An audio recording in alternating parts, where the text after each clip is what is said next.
Коррупция деген эмне?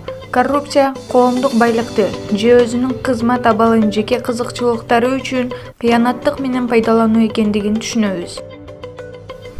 Коррупциянын келип чыгышынын себептери: биринчи, мамлекеттик кызматкерлердин айлык акыларынын төмөндүгү; экинчи, мыйзамдын кемчиликтери; үчүнчү, коомдук көзөмөлдүн жоктугу; төртүнчү, мамлекеттин жогорку жетекчилеринин коррупцияланышы; бешинчи, айланадагылардын баарынын пара берүүчү же алуучу болуусу; алтынчы, өлкөдөгү кризис.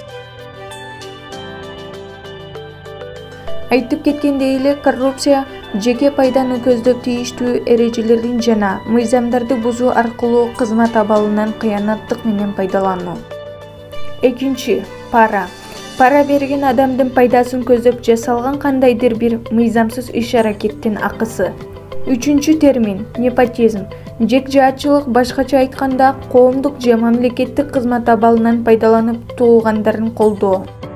Ошондой эле төртүнчү термин – трайбализм. Урууларга бөлүнүүчүлүк, кайсы бир урууга же этникалык топко артыкча укуктарды берүү. Бешинчи – бюрократизм. Иерархия түрүндөгү уюштурулган башкаруу системасы. Ар кандай кагаздарды талап кыла берип, ишке тоскоол жасоо. Ал эми алтынчы термин – менталитет. Маданий кызыкчылыктар менен аныкталуучу ой жүгүртүүгө. Жетинчи – уруулук. Ишенимге кыянат кылып, бирөөнүн мүлкүн ээлеп алуу. Акыркы термин – акыйкат. Парламент тарабынан дайындалган мамлекеттик же менчик мекемелер менен болуучу соттук териштирүүлөрдө айрым жарандардын талабын жактоочу адам.